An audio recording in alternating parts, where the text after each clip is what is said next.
আমাদের পার্ট হচ্ছে টপোলজি। আর এর আগে আমরা পড়েছি নেটওয়ার্ক কাকে বলে। তাহলে নেটওয়ার্ক হচ্ছে সেটা যে কোনো পদ্ধতিতে আমার দুইটা কম্পিউটার জুড়ে দেওয়া, এই জুড়ে দেওয়া সিস্টেমটাই হচ্ছে টপোলজি। এই টপোলজি আবার তার আকার আকৃতি বা কাজের ধরন অনুযায়ী বিভিন্ন ভাগে ভাগ করা হয়, তাই তো? তোমরা এখানে যারা বসে আছো যে তোমাদের প্রত্যেকজন এক একটা টপোলজি মনে করি, তাহলে তোমাদের কি প্রত্যেকটা দেখতে সমান না, সমান না, কারণ প্রত্যেকটা মানুষ বা ব্যক্তি আলাদা থাকে। তদ্রূপ টপোলজিটাও তার কাজ এবং তার চেহারা তার বৈশিষ্ট্যের আলোকে বিভিন্ন ভাগে ভাগ করা হয়। তাই এখানে আমরা যে টপোলজিগুলো দেখতেছি, কয়টা টপোলজি আছে বলো? 6টা টপোলজি আছে। দেখো তোমার বইয়েও সিরিয়ালে 6টা টপোলজি আছে। প্রথম যে টপোলজিটা আছে আমাদের, সেটার নাম কি দেওয়া আছে? Bus topology. এর আগে আমরা পড়ছি না? গতকালকে ক্লাসেও পড়েছি। তাহলে বাস টপোলজিটা এটা মূলত হচ্ছে যে বাসের মতোই দেখতে, যার কারণে নাম দেওয়া হয়েছে বাস টপোলজি। কারণ বাসে যখন তোমরা উঠবা দেখবা যে নির্দিষ্ট একটা এর মানে ফাঁকা জায়গা থাকে এবং তার দুই পাশে সিট থাকে। তদ্রূপ আমাদের এই বাস টপোলজিটাও ঠিক একই রকম, যে এর একটা নির্দিষ্ট ব্যাকবোন থাকে। এই ব্যাকবোনের সাহায্যে সব কম্পিউটারগুলো এ পাশে ও পাশে সংযোগ দেওয়া থাকে, যার কারণে যেহেতু বাসের মতো দেখতে এই নেটওয়ার্কটাকে বলা হয় বাস টপোলজি। এবং এর কাজের ক্ষেত্রে কিছু পার্থক্য আছে। যেমন তোমরা দেখো নিচে লেখা আছে যে কম্পিউটারের এই টপোলজির একটা মূল ব্যাকবোন বা মূল লাইনের সাথে সবগুলো কম্পিউটার জুড়ে দেওয়া হয়। বাস টপোলজিতে কোনো একটা কম্পিউটার যদি অন্য কোনো কম্পিউটারের সাথে যোগাযোগ করতে চায়, তাহলে সব কম্পিউটারের কাছেই সেই তথ্য পৌঁছায় যাবে। তাহলে আমি ধরো তোমার সাথে যোগাযোগ করব, আমি 1 নাম্বার, তুমি 5 নাম্বার, কিন্তু আমাদের এই যে খোপে আরো 3টা কম্পিউটার আছে, আমরা যদি একে অপরের সাথে যোগাযোগ স্থাপন করতে চাই, তাহলে ওদের 3টাকে নিয়েই আমাদের যোগাযোগ স্থাপন করতে হবে। তবে যার সাথে যোগাযোগ করার কথা কেবল সেই কম্পিউটার তথ্যটা গ্রহণ করে। আমি চাচ্ছি 5 নম্বরের সাথে যোগাযোগ করতে, তাহলে 5 নম্বর এটা গ্রহণ করবে, বাদ বাকি যে 2, 3, 4 আছে এরা কিন্তু সেটা কি করে? গ্রহণ করে না।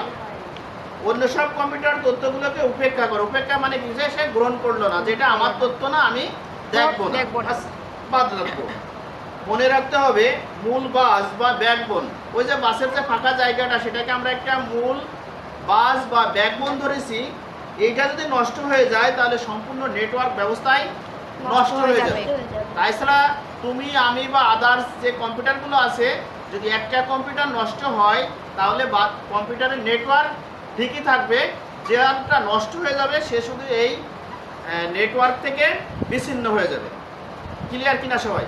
জি স্যার। তাহলে একজন বলো বাস টপোলজিটা কেমন? হ্যাঁ বলো। বাস টপোলজি কিছুটা বাসের মতো দেখতে। দুপাশে সিটের মতো কম্পিউটারগুলো থাকে এবং মাঝখানে ফাঁকা বা ব্যাকবোন থাকে। এবং যার কাছে তথ্যটা পাঠাবে সে তথ্যটা ছেড়ে দিলে সবাই পাবে, কিন্তু যার কাছে পাঠাবে শুধু সে ছাড়া সবাই সেগুলো মানে গ্রহণ করবে না। তাছাড়া যে মূল ব্যাকবোন যেটি রয়েছে সেটা যদি নষ্ট হয়ে যায়, তাহলে এই বাস টপোলজির মূল তো এইটাই নষ্ট হয়ে যাবে, যোগাযোগটাই নষ্ট হয়ে যাবে। আচ্ছা বসো, গুড। এরপরে হচ্ছে রিং টপোলজি, সরি টি টপোলজি। পাইছো? টি টপোলজি। জি স্যার। টি না রিং, সরি রিং টপোলজি। ওই দেখো পরেরটাই আছে রিং টপোলজি। তাহলে রিং টপোলজিটা দেখতে কেমন? গোলাকার বৃত্তের মতো, যার কারণে নাম দেওয়া হয়েছে রিং টপোলজি। তাহলে বাস টপোলজির যেমন কার্যক্ষমতা বা তার দেখতে যেমন, এরও কিছু কার্যক্ষমতা বা দেখতে পার্থক্য আছে।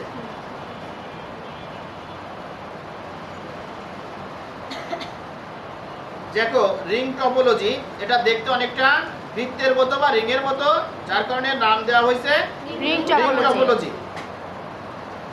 এই রিং টপোলজিটা যদি আমরা গোলাকার ভাবেও না সাজাই, তাহলে কিন্তু সমস্যা নাই।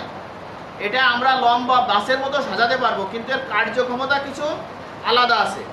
সেই কার্যক্ষমতা আলাদা, সেটার কিছু পার্থক্য দেখো এখানে আছে। যেমন এই টপোলজি প্রত্যেকটা কম্পিউটার অন্য দুটি কম্পিউটারের সাথে যুক্ত থাকে। প্রত্যেকটা কম্পিউটার কি করে, আর অন্য কম্পিউটারের সাথে যুক্ত থাকে।